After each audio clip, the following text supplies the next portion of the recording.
Muito boa noite a todos e todas. Estamos começando mais uma semana e começando também mais um Fala Borges, né?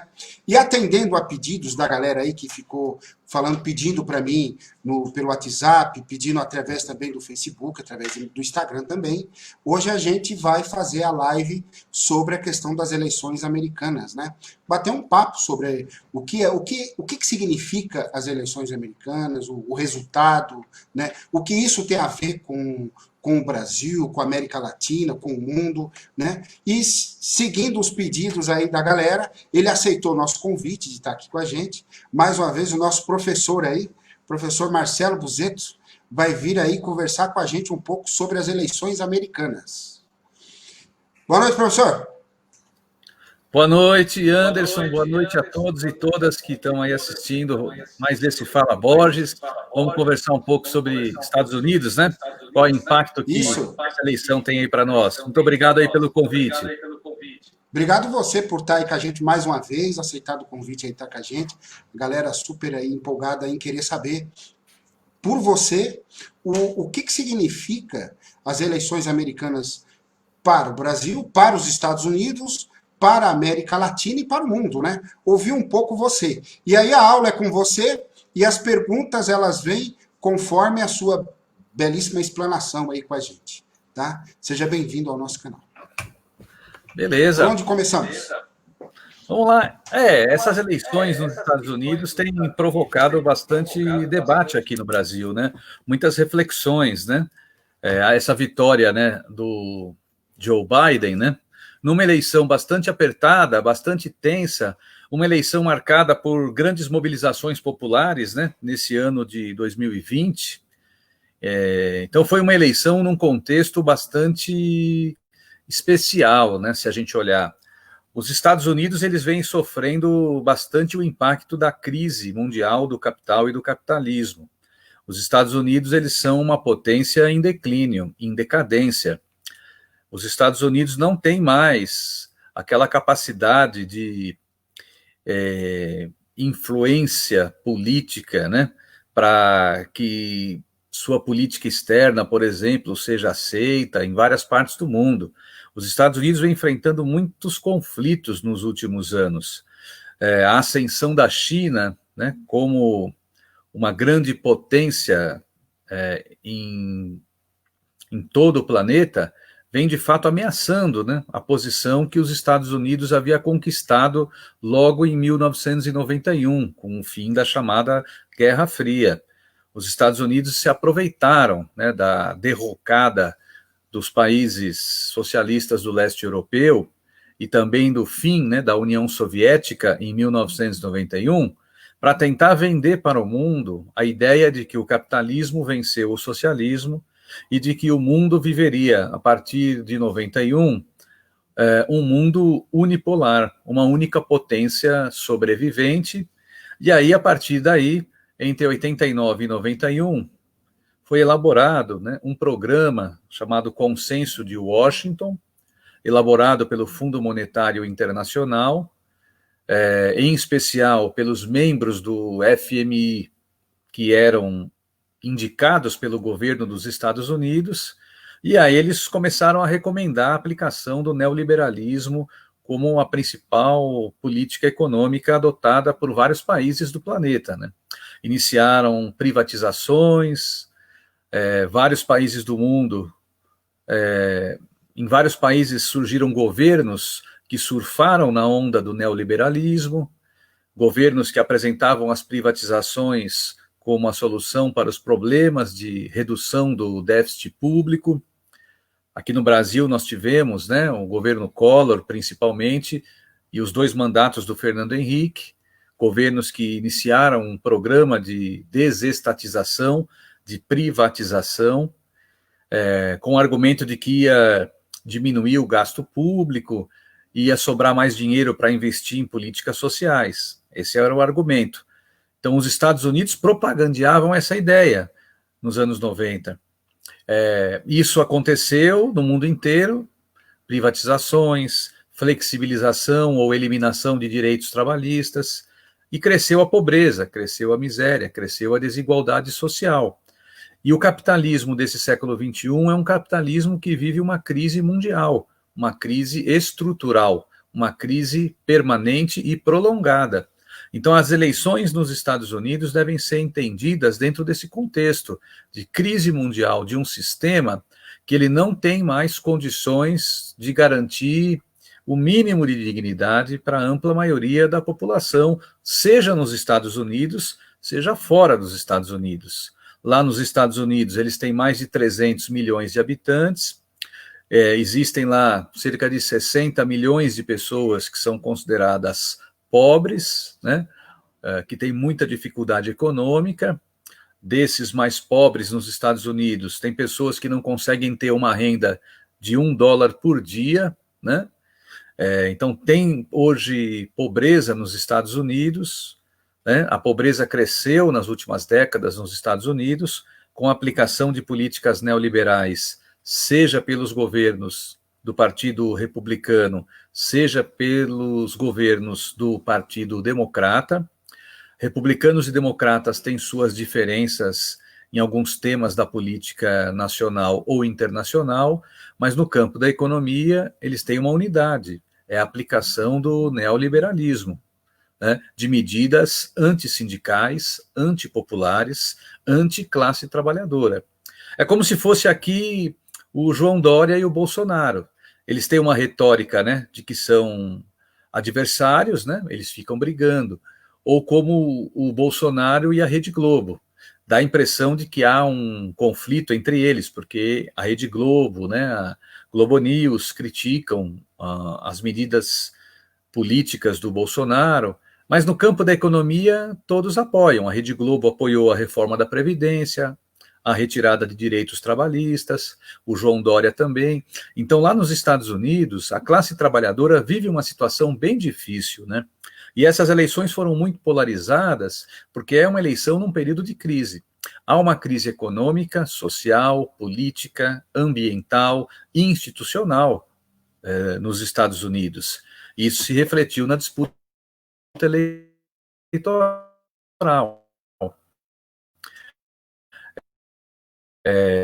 Penso que parte da vitória do Biden é resultado dessa crise.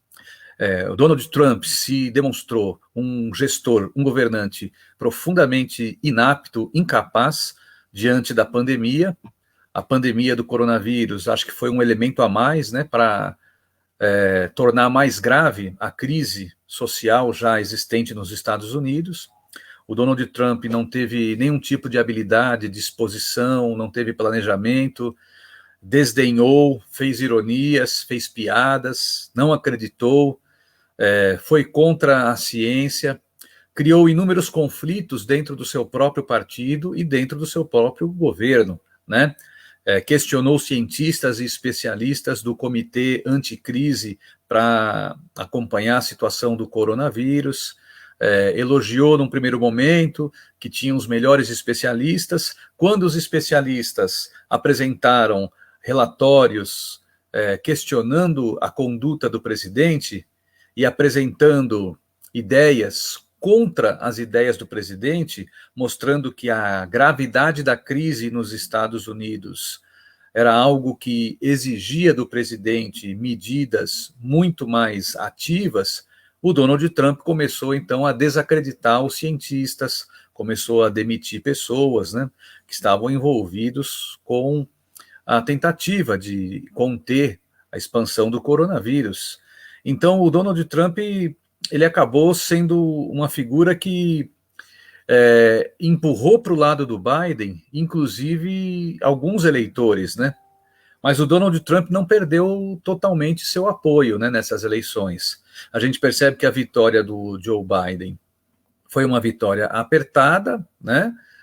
As eleições nos Estados Unidos, como nós sabemos agora, né, não são eleições democráticas, não há uma democracia popular, representativa, né, muito menos democracia direta nos Estados Unidos, né? A eleição é um processo complexo, um processo indireto. A eleição nos Estados Unidos, ela é resultado de um sistema eleitoral que foi um acordo firmado entre 1780 e 1860, na construção das instituições lá nos Estados Unidos, houve um acordo entre diferentes setores da classe dominante.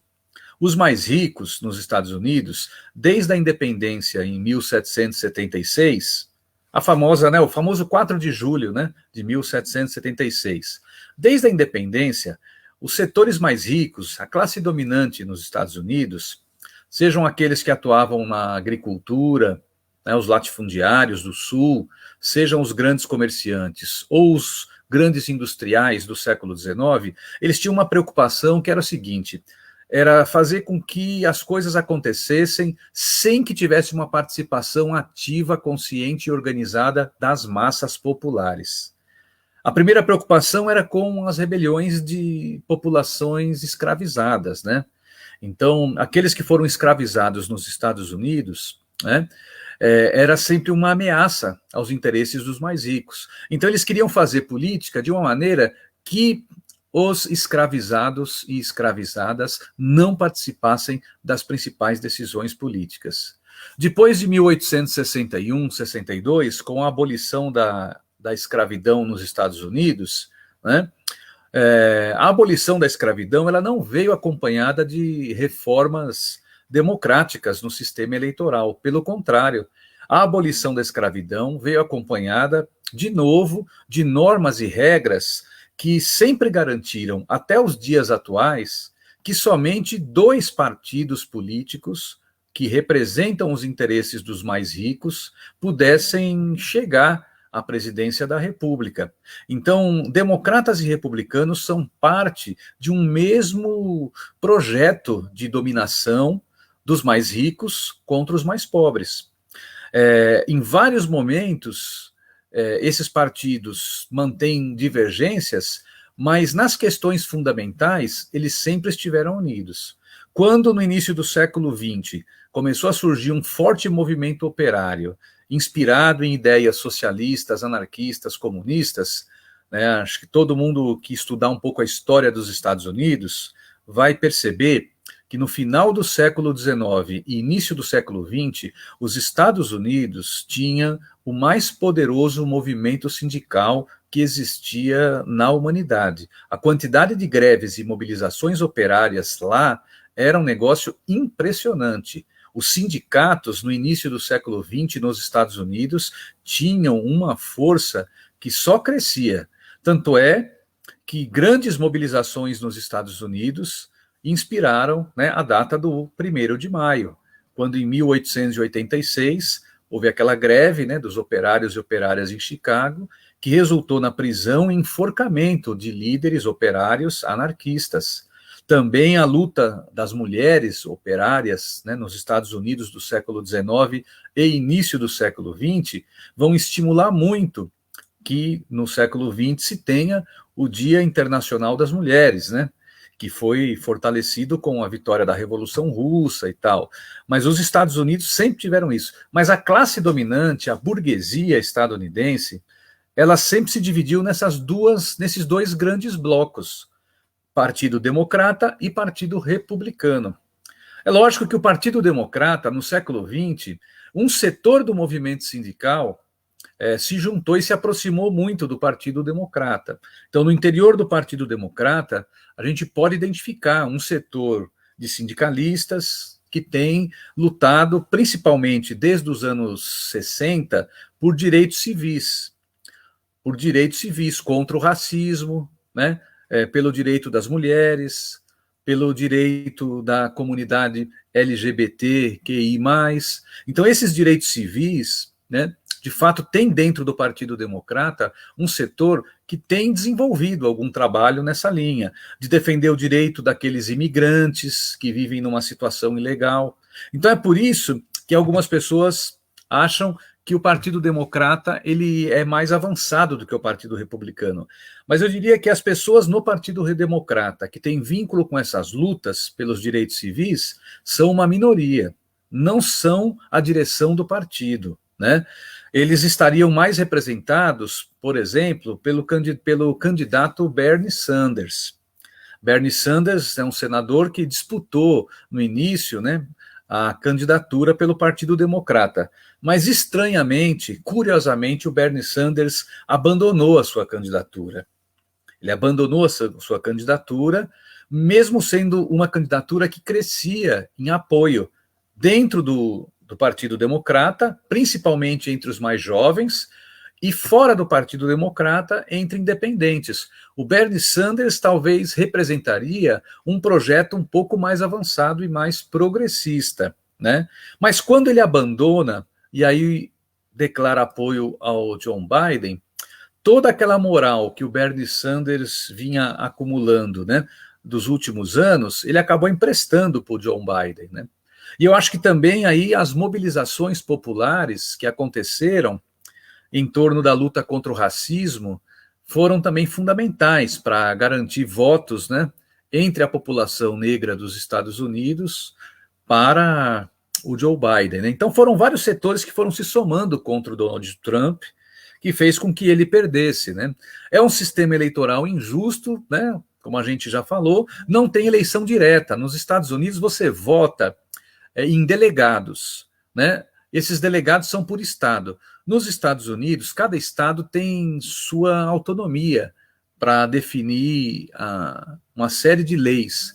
E nos Estados Unidos, a maioria, a ampla maioria dos estados, 48 dos 50 estados lá dos Estados Unidos, 48 estados lá, a votação é pelo colégio eleitoral. Você elege delegados e esses delegados numa convenção vão eleger o presidente. E se você conseguir a maioria dos votos naquele estado, você leva o voto de todos os delegados para o seu candidato a presidente. Então é um sistema de eleição indireta, né? Por isso que acontece situações onde às vezes você pode ter um candidato que tem a maioria dos votos, né? Se contar todos os votos do país, pode ter situações como houve, né, com a Hillary Clinton e o Trump, né, onde a Hillary Clinton teve maior número de votos, ou seja, maior parte da população dos Estados Unidos votou na Hillary Clinton, mas o Trump é que levou. Por quê? Porque cada estado tem um número de delegados que é contabilizado pelo total da população, né? Então, ela teve maioria dos votos, mas o Trump teve a maioria dos delegados. Então, é um sistema de votação indireta. Eu diria profundamente antidemocrático, mas é um sistema que foi criado de comum acordo entre democratas e republicanos para eles manter aquilo que eles chamam de estabilidade da transição política. Por isso que é normal nos Estados Unidos, nos últimos 200 anos, às vezes fica 1 ou 2 mandatos o democratas, 1 ou 2 mandatos o republicano. Então eles vão se revezando há 200 anos no governo e eles consideram que esse sistema é bom porque evita o surgimento de uma terceira força. Evita, por exemplo, você imagina se fossem eleições diretas, onde cada um voto, onde todo e qualquer partido político tivesse os mesmos direitos. Poderia surgir um terceiro partido ou uma terceira coalizão de forças que lançasse uma candidatura que fosse, de fato, expressão das manifestações populares. Você tem nos Estados Unidos partidos pequenos mais de esquerda.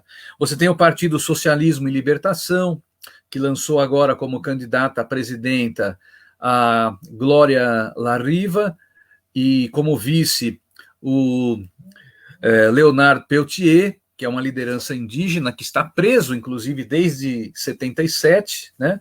Então, o Partido Socialismo e Libertação, se ele se unisse com o Partido Verde, com o Partido Socialista Democrático, com uma série de agrupações menores lá nos Estados Unidos, quem sabe eles não poderiam surgir como uma terceira força. Mas a realidade eleitoral nos Estados Unidos, ela é muito complexa e ela é profundamente dominada nos estados por políticos, por legisladores, né, que estão ligados a essa estratégia dos partidos democrata e republicano de não permitir o surgimento de uma terceira força, porque essa terceira força, não controlada nem pelo Partido Democrata, nem pelo Partido Republicano, pode ameaçar essa estabilidade dessa classe dominante que vem mantendo, né, a sua política desde a independência dos Estados Unidos até hoje.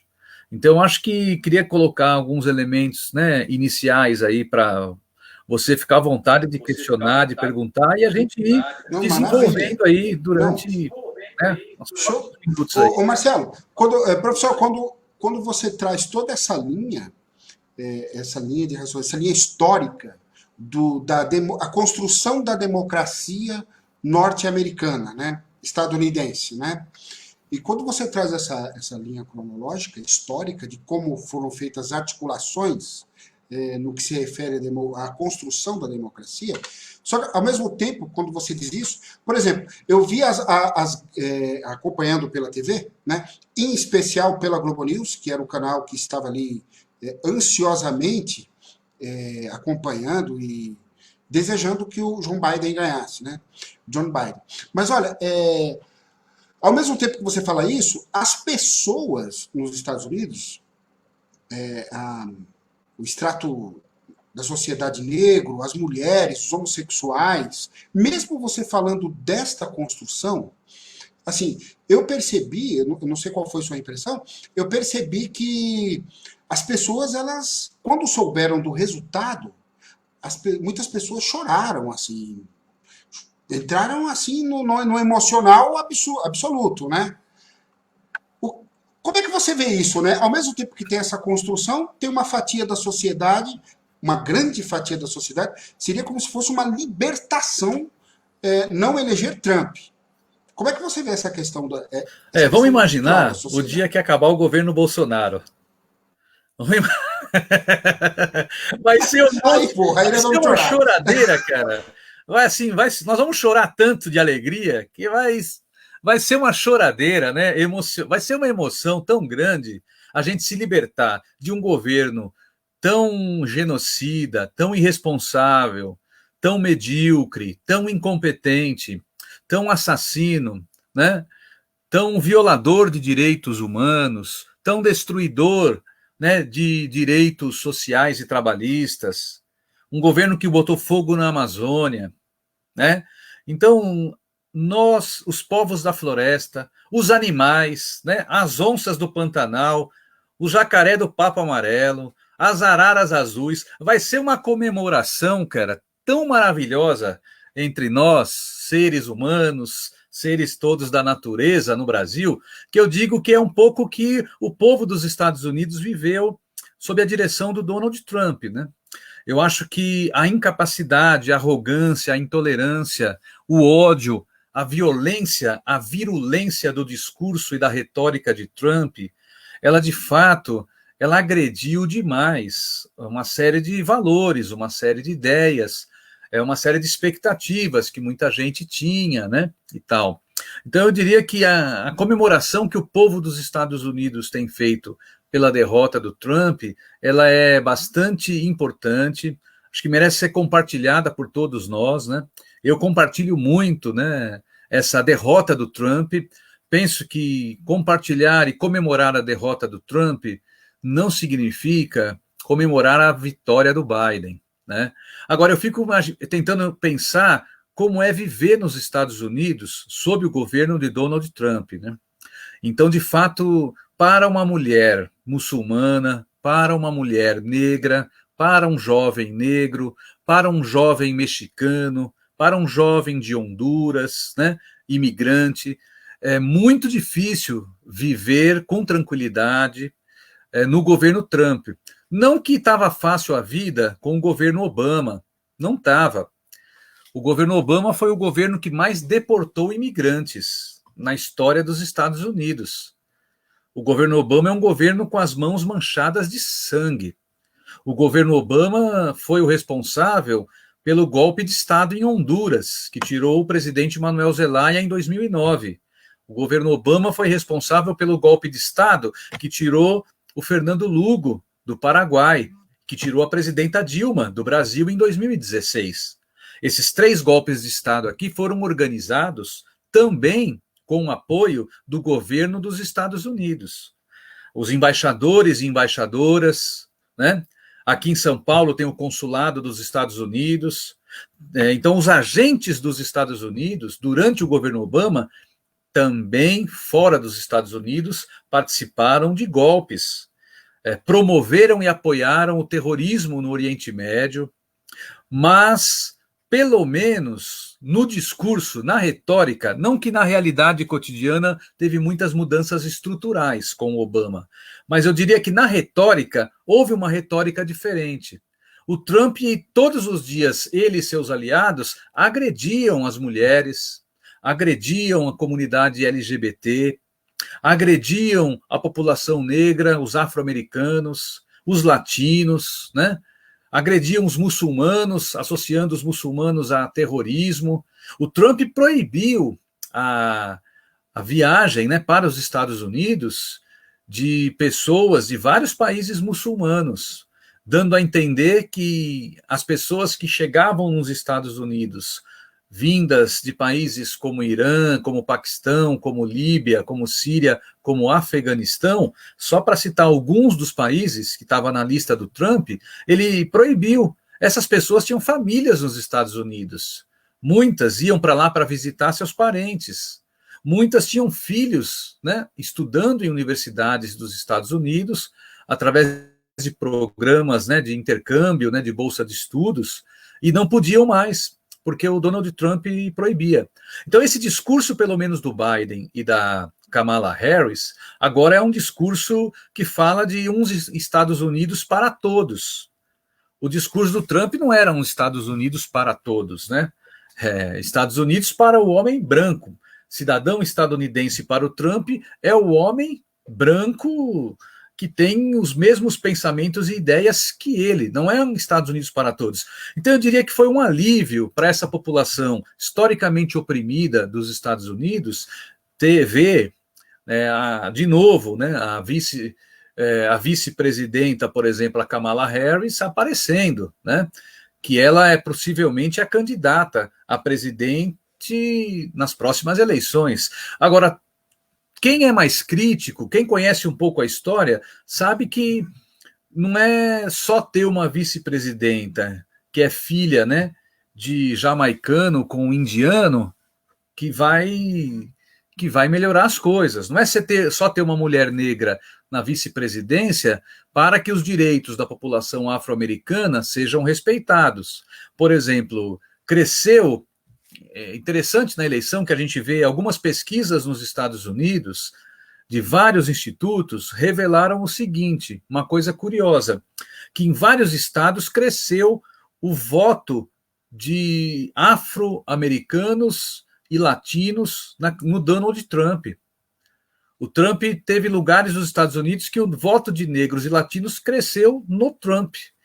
E o Biden cresceu em muitos lugares com o voto daquelas pessoas que eram brancas e tinham curso superior, né?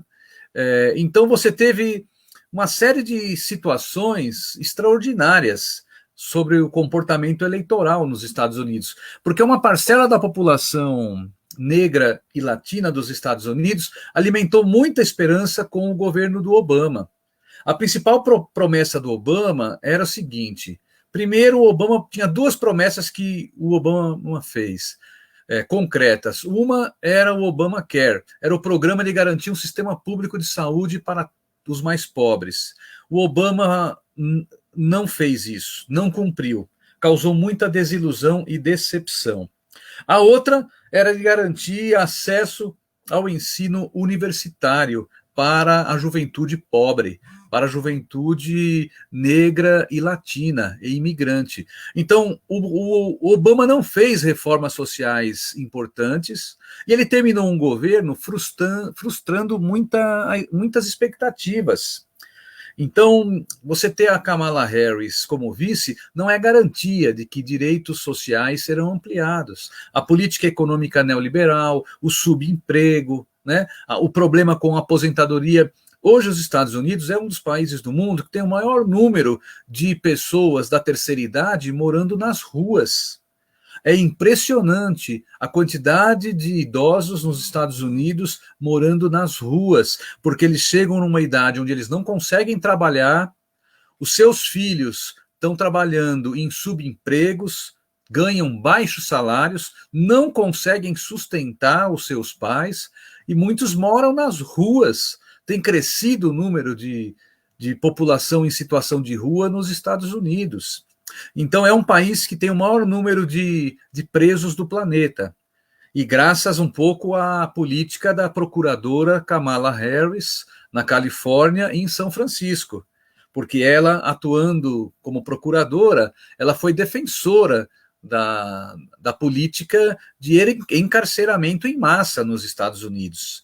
Ela foi defensora, na sua carreira como promotora, fez propaganda e foi denunciada por grupos de esquerda, inclusive por lideranças desse movimento Vidas Negras Importam, denunciaram a Kamala Harris, dizendo o seguinte: tudo bem, importante que tenha uma mulher negra como vice, mas na história dela teve um momento que ela defendeu políticas de endurecimento de punição para jovens negros e latinos, né, que muitas vezes foram empurrados para o mundo do crime pela situação econômica e social, né, que vivem nos Estados Unidos, sem alternativa de emprego, de trabalho, sem acesso à escola de qualidade, sem acesso à universidade. Então o crime acaba sendo uma alternativa para muitos jovens, seja lá, seja aqui no Brasil. E a Kamala Harris, ela foi criticada também por setores de esquerda por conta dessa atuação dela como procuradora, né? Então eu acho que tem que ter comemoração, comemorar a derrota do Trump, mas eu diria que a gente tem que ter um cuidado e não comemorar a vitória do Biden, porque o Biden ele vai ser tão agressivo contra os direitos dos trabalhadores e trabalhadoras como o Trump. E na política externa, eu diria que na América Latina a gente tem que se cuidar, porque os democratas eles são mais inteligentes em realizar intervenções, em conquistar aliados, em fazer com que governos dobrem a seus interesses. Ô, mestre, já era, não cortando você, já era essa pergunta que eu ia te fazer, né? Que acho que é uma das grandes curiosidades da galera. Qual reflexos dessa vitória na América Latina e já trazendo para o Brasil, né? Isso que você já começou, que a gente tem que ficar de eu olho, acho que a né? gente tem que comemorar, como brasileiros, a gente tem que comemorar bastante, né? Porque, sem dúvida, a derrota de Trump é uma derrota do Bolsonaro. A derrota de Trump é uma derrota para o Bolsonaro, né? Então o Bolsonaro, eu diria que ele vai ficar triste, chateado, vai ficar, né? Agora temos que acompanhar, né? O Bolsonaro, ele é muito submisso ao Trump, né? É impressionante o grau de submissão do Bolsonaro ao Donald Trump. Então o Donald Trump não reconhece a vitória do seu opositor, né? As eleições lá não estão concluídas, o Donald Trump não dá indícios de que vai reconhecer, ele está sendo pressionado, ele entrou com várias ações judiciais nos estados, né, questionando a apuração, tentando interromper o processo de apuração dos votos que chegavam pelo correio, que é uma brincadeira, né? É um negócio impressionante, cara, a eleição dos Estados Unidos. Eles tinham que fazer um estágio na Venezuela, cara. Tinha que chegar na Venezuela e pedir para a Venezuela mandar uma equipe lá para levar as urnas eletrônicas.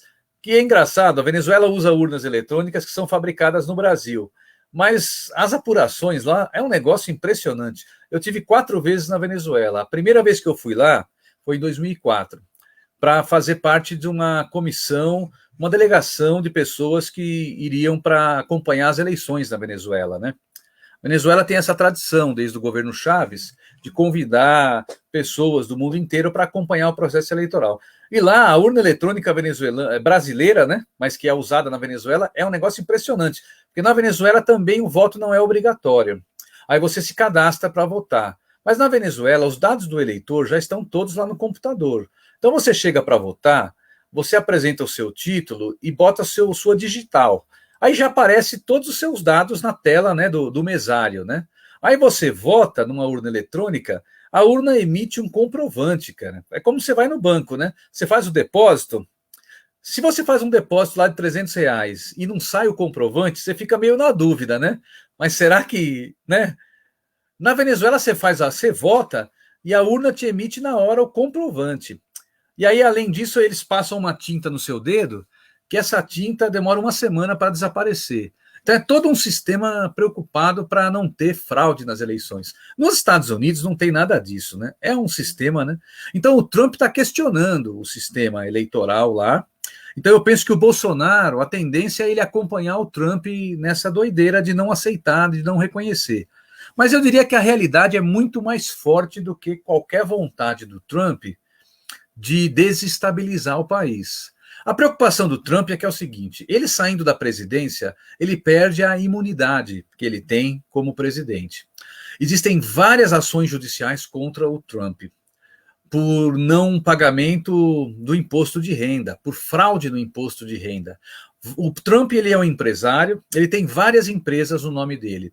E surgiram inúmeras denúncias, muitas com possibilidade de serem facilmente comprovadas, que agora ele, sem ter a presidência da República para se proteger, provavelmente o Trump vai enfrentar vários processos judiciais que podem resultar no confisco de bens, no confisco de dinheiro, né, na prisão, inclusive, do Donald Trump e seus aliados. Então ele vai fazer de tudo para tentar criar essa situação. Mas o que a gente vê é que as próprias autoridades dos Estados Unidos estão se unindo para assegurar a vitória do Biden. Por quê? Porque é a tal da estabilidade, a transição pacífica, né, que eles querem assegurar. Porque a grande ameaça deles é se o Trump empurra o país para uma guerra civil e no meio dessa guerra civil surge uma terceira força popular. Então, eu diria que eles vão tentar fazer um acordão pelo alto e os juízes estão negando todas as ações do Trump. Não sei se você percebeu, todas as ações do Trump para interromper a votação, os juízes negaram. Eles recusaram. Então, quer dizer, parece que há um movimento de juízes e das Forças Armadas para enquadrar o Trump e dizer o seguinte: acabou, mano. Você perdeu. Entendeu? Pode gritar, esperneou, mas agora vai passando o tempo, a cada semana que passa, vai se consolidando, o Biden é o presidente e vamos pôr um ponto final nisso e acabou. Então, eu penso que dentro dos Estados Unidos, inclusive no Partido Republicano, tem várias pessoas que já estão reconhecendo a vitória do Biden, mas estão querendo selar um compromisso, tipo assim: Biden, vocês não têm maioria, porque, de fato, os democratas ganharam a presidência, mas eles não têm maioria absoluta no Congresso e no Senado. Então vai ter que se produzir aí uma negociação, ou seja, um acordo. Um acordo. Os republicanos estão já, um setor republicano negociando com Biden para dizer o seguinte: nós vamos segurar o Trump, nós vamos defender que você é o presidente, mas é o seguinte, esses temas aqui nós temos que conversar, né? Então eu diria que vai se promover de novo um acordo pelo alto entre essas duas frações da burguesia estadunidense, representadas pela cúpula dirigente dos dois principais partidos. E o povo vai ficar de fora desse debate, né? Não vai ter discussão, não vai ter Assembleia Popular. Os eleitores do Biden não vão ser convocados pelo Biden para elaborar um programa, sabe, de reformas, para dar opiniões. Não vai ter nada disso. O Biden não é o Lula. O Biden não é a Dilma. O Biden não é uma alternativa de esquerda. O Biden é um neoliberal. O Biden e o Trump é aquilo, é como se fosse a disputa Dória e Bolsonaro. Ou é como se chegasse em 2022 aqui no Brasil e tivesse uma chapa lá, Luciano Huck e Sérgio Moro, de um lado, e do outro lado o Bolsonaro. Entendeu? Aí, por exemplo, se ganha... Inclusive, que você... É isso. Pode falar. Por favor. Ó, o Denis, irmão do Max, está perguntando para você assim, ó. Você acha que em 2022 já teremos um cenário parecido aqui? Disputa entre direita e extrema-direita? Olha, eu penso que hoje, eu penso que assim, tem um elemento que eu acho que a gente tem que olhar, que tem sido fundamental nas últimas 3 derrotas desse setor neoconservador e neofascista. Uma derrota foi na Bolívia. A derrota do neofascismo, dos neoconservadores, dos ultra-neoliberais na eleição da Bolívia. Foi muito importante. Qual foi o elemento decisivo? Mobilização popular, certo? Mobilização popular derrotou o golpe e derrotou a direita e a extrema-direita nas eleições bolivianas. Depois teve o Chile, segunda vitória contra o neoconservadorismo, contra o ultraneoliberalismo, contra o neofascismo. O povo do Chile derrotou a direita e derrotou a extrema-direita ao propor, né, ganhar a votação por uma nova Constituição, para enterrar a Constituição da época da ditadura do Pinochet. Qual foi o elemento no Chile fundamental? 1 ano de mobilização de massa. 1 ano, outubro de 2019 a outubro de 2020, o povo chileno não saiu na rua, não abandonou as ruas, quer dizer, o povo chileno ficou nas ruas por 1 ano lutando. E no caso dos Estados Unidos, eu diria que também parte da derrota do Trump é a mobilização popular que aconteceu contra a violência policial, contra o racismo estrutural. Então, eu diria para que em 2022 a gente não viva uma situação onde a disputa principal seja entre direita e extrema-direita. Eu penso que o elemento decisivo é a capacidade de mobilização de massas que a esquerda e a classe trabalhadora vai ter. Se nós da esquerda conseguirmos ter uma capacidade de mobilização de massa maior do que a gente tem tido até agora, se a gente conseguir construir grandes lutas de massa, grandes lutas populares nos próximos anos, eu penso que a gente pode construir uma alternativa, de fato, para não viver uma situação trágica que seria a disputa, né, presidencial no Brasil entre a direita e a extrema-direita. É um risco que a gente está correndo em cidades como o Rio de Janeiro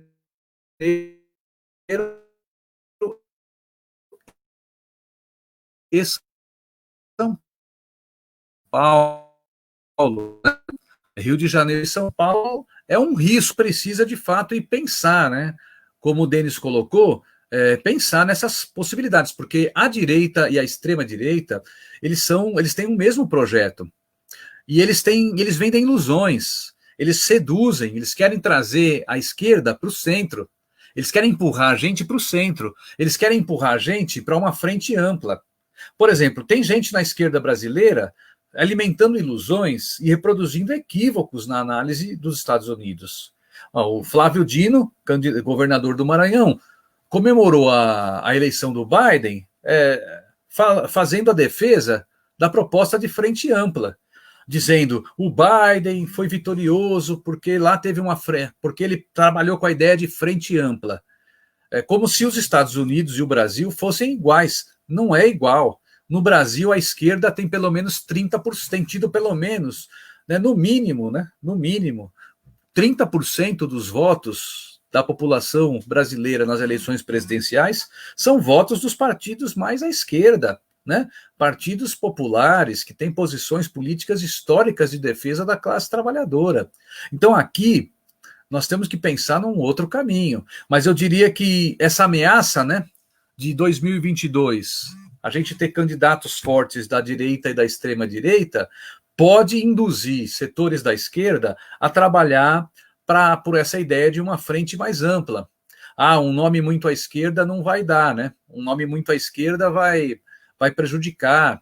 Então, por exemplo, muitos que estão defendendo a luta pela anulação das condenações ao ex-presidente Lula, e que o Lula seja um nome forte, né, para representar a esquerda nas eleições de 2022. Quem defende a frente ampla vai achar, não, Lula não é o nome, porque o Lula é muito à esquerda, o Lula não é aceitável, né? Ainda mais agora, que o Lula está bastante crítico em muitas questões.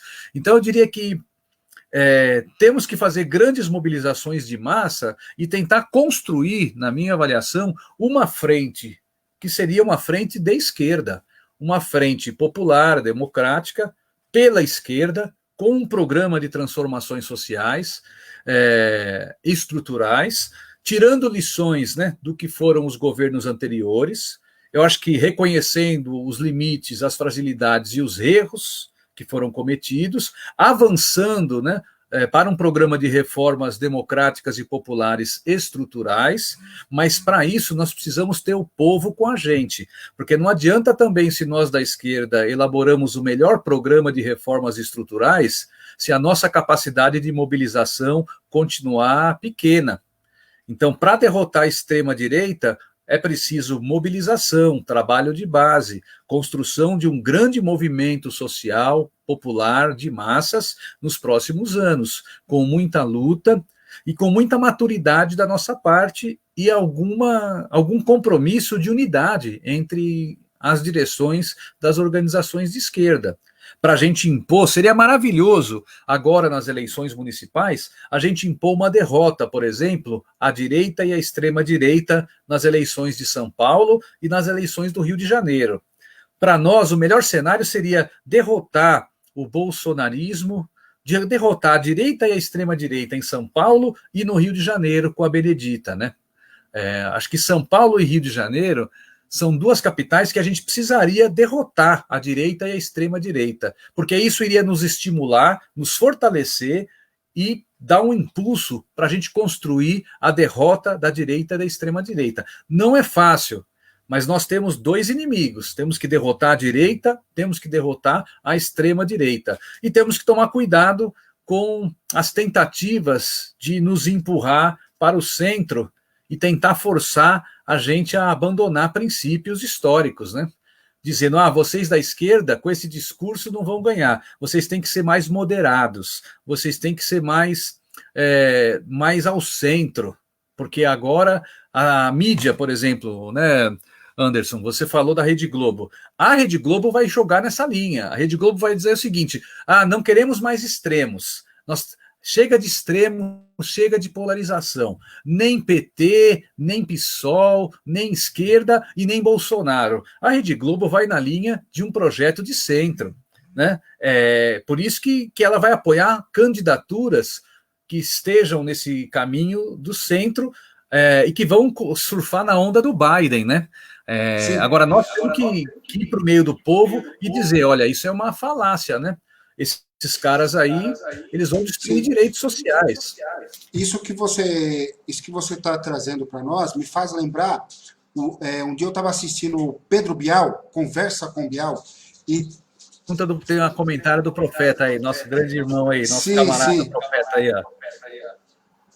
Boa noite, boas e a todos que estão assistindo e ao grande companheiro Buzeto. A pergunta do Denis muito importante, pois levou o Buzeto a apresentar o ponto-chave, né? Grandes mobilizações de massa, que nós de esquerda estamos muito deficitários nisso. Isso é uma verdade. Já é a segunda live que o nosso professor traz essa questão, né? E outras pessoas também trazem isso. Trabalho de base. Sabe, Marcelo, todo mundo que vem aqui, todas as pessoas que com a sua especialidade e a sua importância vêm fazer as lives aqui, elas focam, assim, sempre, assim, todas as vezes praticamente, trabalho de base, trabalho de base. A gente tem que voltar às bases, né? Que é justamente isso que você traz, né? Não adianta só ter um projetaço e, ao mesmo tempo, a sociedade distante. É maravilhosa a sua reflexão.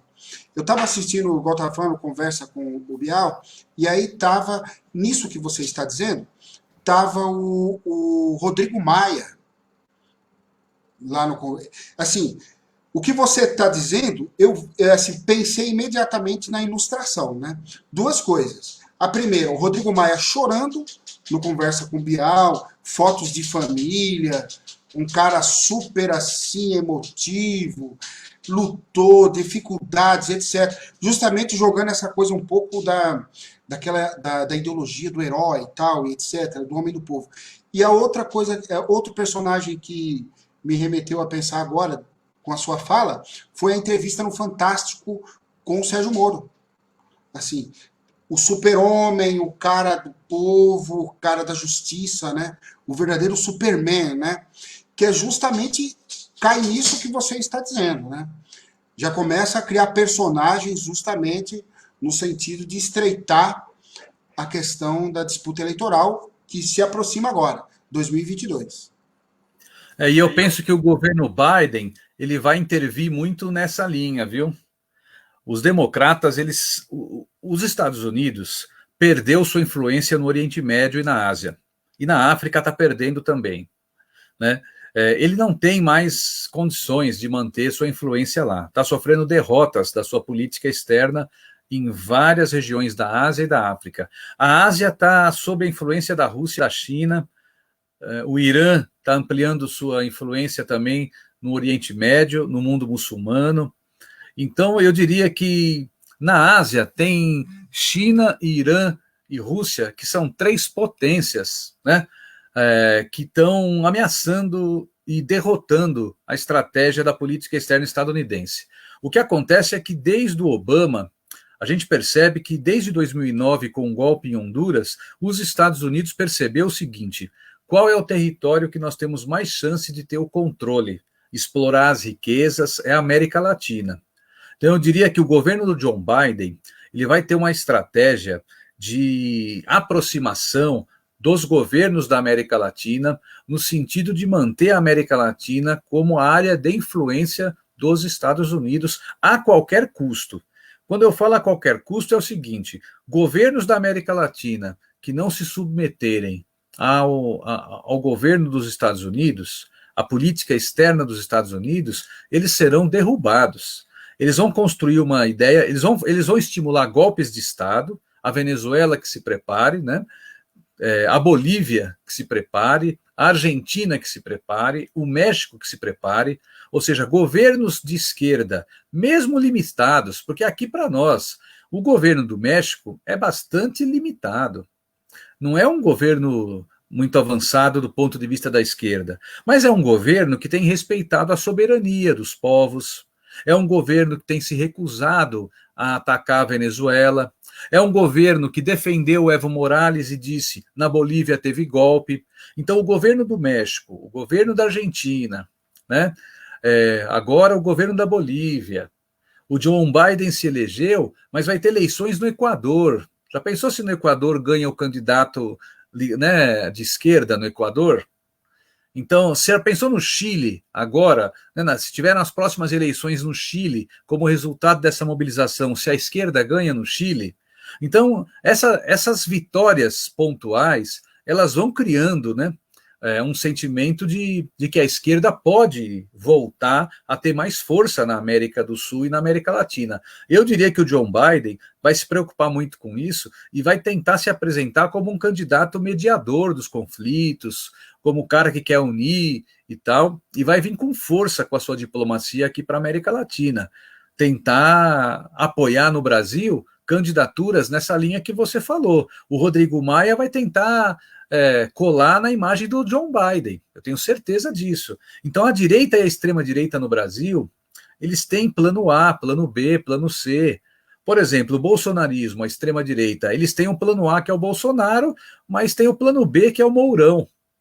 Agora, tem um plano C da direita e da extrema-direita, que é o general Santos Cruz.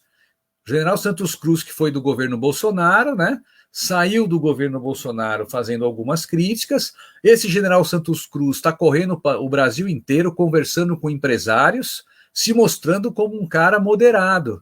O general Santos Cruz, no meio das Forças Armadas, é engraçado porque ele está se apresentando por aí, não que ele fale isso, ele nunca falou isso, pelo menos até agora eu não vi, mas dá a impressão que ele está tentando ser tipo um John Biden das Forças Armadas, entendeu? Tipo como se o Bolsonaro e o Mourão fosse o Trump, e ele, general Santos Cruz, viesse na linha de um cara moderado, mais ao centro. Então o Santos Cruz vai tentar testar sua candidatura.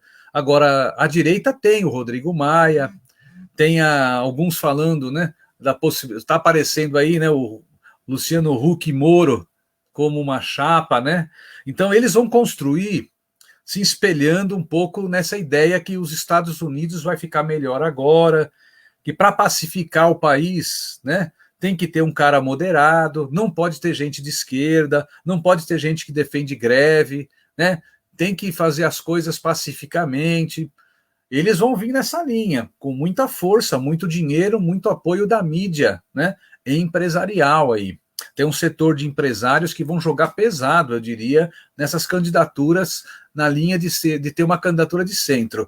E para nossa tristeza, vai ter setores do nosso campo, do chamado campo popular, da esquerda, que, na minha opinião, já estão se distanciando de um projeto de frente de esquerda e já estão fazendo ampla campanha a favor da frente ampla.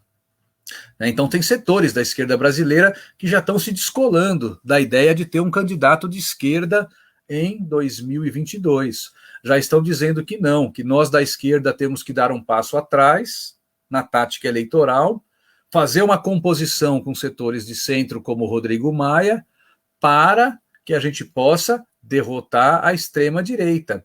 Bom, é só lembrar como é que foi a eleição do Rodrigo Maia. Eu diria que o que aconteceu na eleição do Rodrigo Maia? Os partidos, né, pelo menos o PT e o PCdoB deram, o PT e o PSOL na Câmara dos Deputados, o PT e o PSOL deram uma orientação muito bem definida, né, que não era o voto no Rodrigo Maia, mas individualmente teve um ou outro deputado, né, que votou no Rodrigo Maia, deputado de esquerda, e teve partido de esquerda, né, como o PCdoB, que apoiou o Rodrigo Maia, né, nessa linha de construir a frente ampla. Então eu acho que entre nós da esquerda tem essas contradições que o Mao Tse Tung chamava, né, de contradições no seio do povo. O Mao Tse Tung escreveu um texto com esse nome, né, As Contradições no Seio do Povo. Porque além dos problemas de enfrentar a direita, nós temos os problemas no nosso meio, né? As contradições entre nós da esquerda, as dificuldades, às vezes, de ter uma sólida unidade entre nós para derrotar o inimigo comum, né? Agora, aquilo que você falava, né, do trabalho de base, eu penso que nós precisamos, em cada organização, discutir seriamente isso. Eu penso que cada militante, cada dirigente, passado as eleições agora desse ano, deveria se envolver de maneira orgânica no fortalecimento ou na construção de experiências concretas de poder popular, principalmente nas periferias, né? Eu acho que todo militante ou todo dirigente de organização de esquerda, de partido de esquerda, de movimento popular, de coletivo, se quiser ter esse nome de militante, ele tem que estar envolvido organicamente em alguma construção, em alguma ação concreta na periferia. Seja construir uma rádio comunitária, uma biblioteca comunitária. No Montanhão, em São Bernardo, nós fizemos agora 3 anos, dia 4 de novembro, da Biblioteca Popular Carlos Marighella, que é uma iniciativa que nós começamos no bairro Cafezal, lá no Montanhão, junto com a Associação de Moradores, né, com a Tia Rosa, que é uma importante liderança comunitária, né, o MST, e começou essa iniciativa. E mantemos lá por 3 anos uma biblioteca popular chamada Carlos Marighella, né? Fazemos várias atividades, tem livros, tem brinquedoteca, já fizemos oficinas, né, de xadrez, tem também uma escola popular de línguas, Ernesto Che Guevara, que nós criamos. Também fizemos uma parceria com a Uniafro, e tem lá o cursinho popular Marielle Franco. Então eu penso que a gente precisa pensar muito em se envolver de maneira ativa na periferia, né? Seja fortalecer os times de futebol, as escolas de samba, desenvolver sarau, né? Noites culturais, noite de poesia, aproveitar as associações de moradores, que são espaços que já existem, né, na comunidade, fortalecer o diálogo com essas lideranças comunitárias, mesmo que elas, num primeiro momento, não pensem igual a gente. Quando nós fomos lá para o Montanhão, o pessoal falava, mas tem gente lá que é de direita, na comunidade e tal. Eu dizia, meu irmão, na periferia, para o povo trabalhador que está lá na quebrada, não tem esse negócio de esquerda ou de direita. Esse é um debate mais nosso da militância, né? Para o povo, o povo não está inserido nesse debate de direita e esquerda.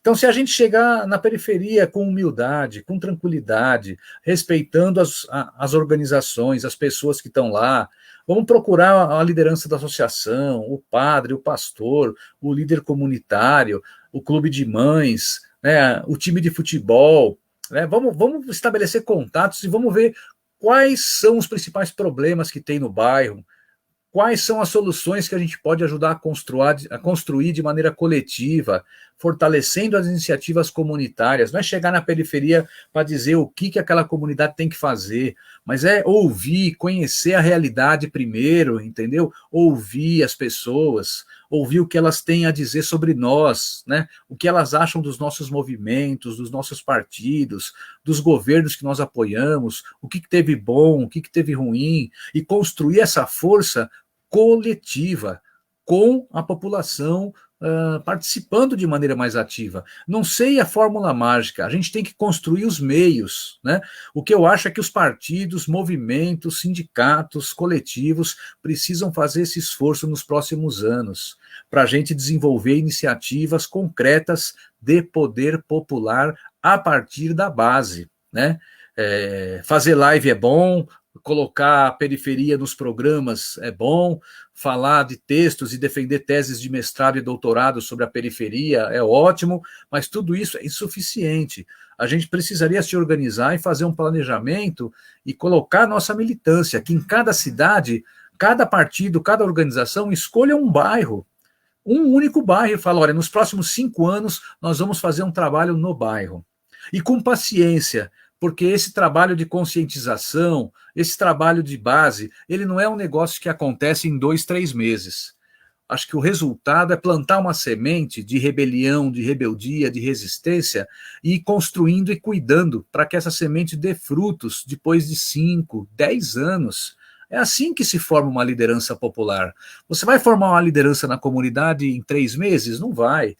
Então nós temos que ir para as comunidades com essa perspectiva de fazer um trabalho para produzir uma nova geração de lideranças populares no Brasil, né?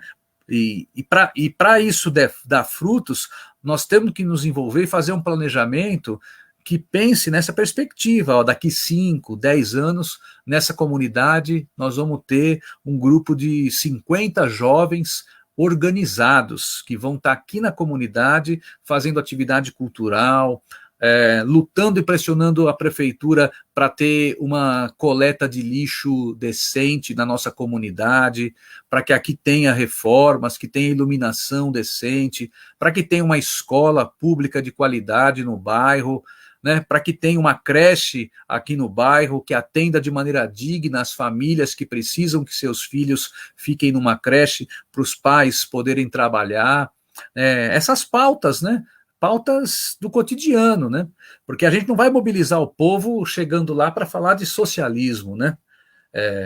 O povo se organiza a partir das demandas e lutas muito concretas.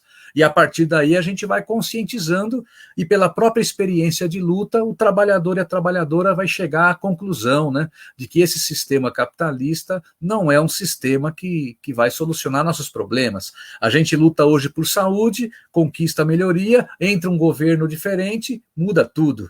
Então eu acho que a experiência que a gente tem, ela é rica nesse sentido, ó. Tivemos aí os governos Lula e Dilma, nas políticas sociais, várias conquistas. Como não mudou o sistema, o que aconteceu?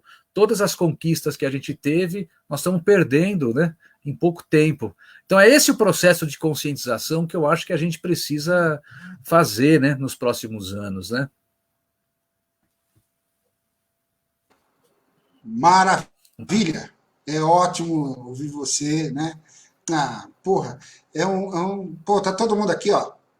O Max, até que enfim você apareceu, né? Você só vem aqui na nossa live quando tá o Buzeto. Quando não é, só vem quando é você, viu, Buzeto? Quando é outro, ele não vem, não. Sumiu. Tá nessa correria aí, sumiu, né? Ele só vem aqui quando é o irmão dele. Organizando a classe operária aí, né? Ó. Tá numa tarefa importante aí. Eu tô zoando. Ó, o Denis falou se precisar lá na biblioteca, lá, Carlos Marighella, para ele fazer uma arte. Ô, Denis, nós vamos chamar você, porque eu tenho visto aí seus quadros aí, cara. Porra, é demais, mano. Chama.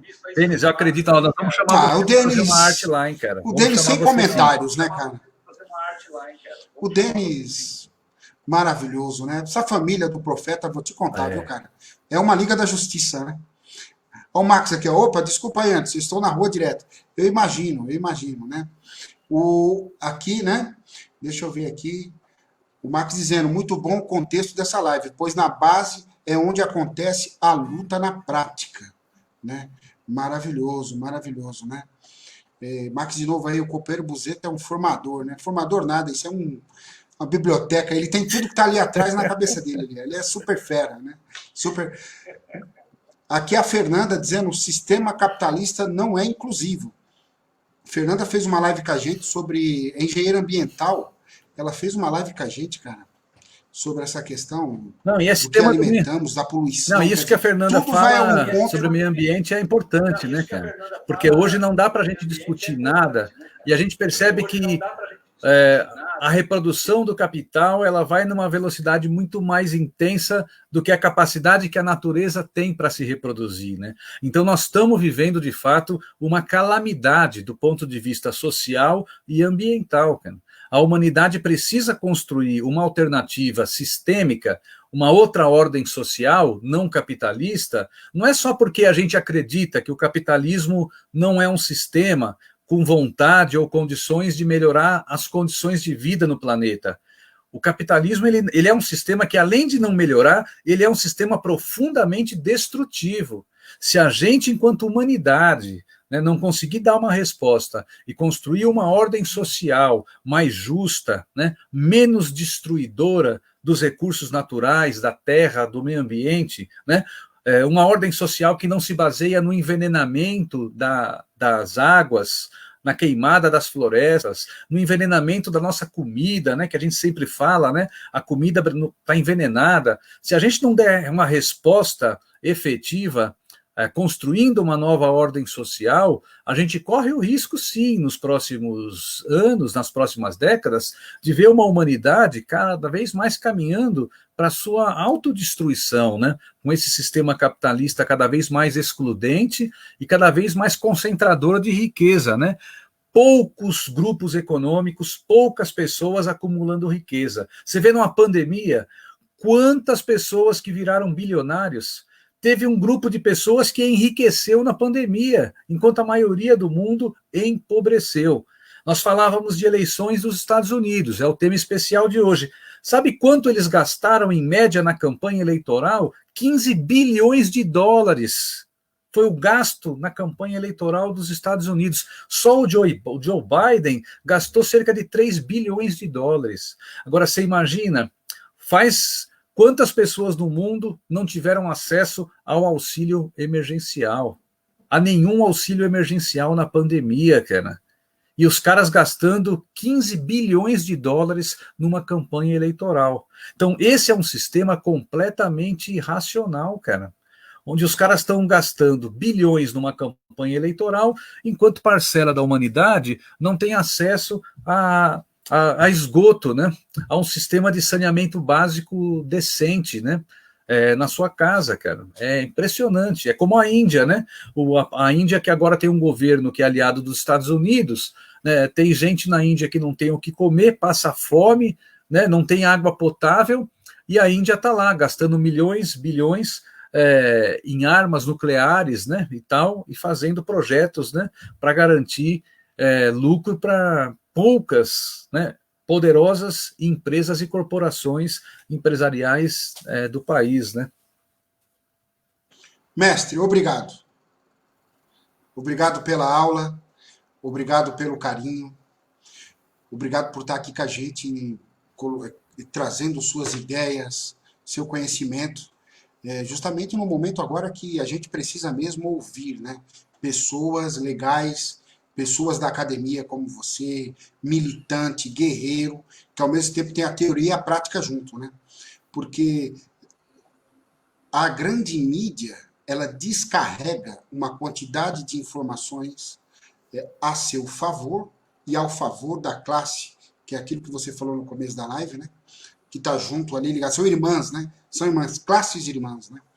E ao mesmo tempo é muito bom a gente ouvir você, né? É por isso que as pessoas estavam pedindo para você vir aqui, para você fazer uma live com a gente, para conversar sobre as eleições norte-americanas, porque justamente é tanta informação que não leva a nada, né? Nada que traga concentração de poder, né? De força à classe trabalhadora. Pelo contrário, é muita alienação, né? Muita alienação. Então é muito bom ouvir você aqui. E esse é o canal que, assim, a gente tem que se organizar, né, professor? A gente tem que se organizar. De alguma maneira a gente tem que se organizar, que é isso que você traz aqui. E eu queria imensamente agradecer a sua participação aqui com a gente, tá? Maravilha. Beleza, eu que agradeço o convite. Posso A só palhinha, terminar vai, fazendo a uma última propaganda música, aí? a última música, como se fosse a última música do show. Vai A lá. última.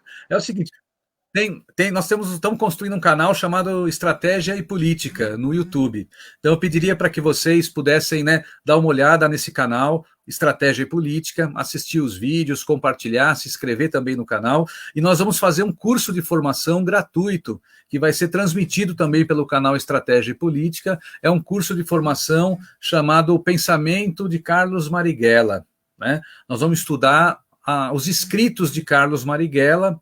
Vai ser um curso que vai acontecer no final de novembro e começo de dezembro. Na verdade, começa a semana que vem, né? Depois eu vou enviar para você a programação do curso, Anderson, se você puder divulgar. Aí o pessoal pode fazer a inscrição pela internet, e é um curso gratuito sobre o Carlos Marighella, que é um importante personagem da história de luta do povo brasileiro, um homem negro, né, comunista, revolucionário. Nós estamos no mês de novembro, né, que é um mês que homenageamos aí Zumbi dos Palmares, Dandara e tantos lutadores e lutadoras que combateram o racismo no Brasil, né? Então vai ser a nossa homenagem nesse novembro negro, o curso gratuito sobre o pensamento político de Carlos Marighella no canal Estratégia e Política. Um grande abraço, Anderson, e estamos à disposição. Maravilha. De você sempre, meu irmão. Você é um cara que mora no nosso coração aqui, ó. Tamo junto. E você também tá vamos aqui. Vamos estar junto na luta aí, cara. Ó, depois você vai me passar direitinho, eu vou colocar lá na página do Face para ligar com o seu canal do YouTube e todo mundo se inscrever para participar. Inclusive, aqui o Cleiton já está falando que quer se inscrever nesse curso aí que você está divulgando para a gente. Marcelo, obrigado mais uma vez. Até a próxima. Galera, valeu. Brigadão. E a gente vai continuar esse papo aí. Mais para frente a gente continua. Um forte abraço, galera. Tudo de bom.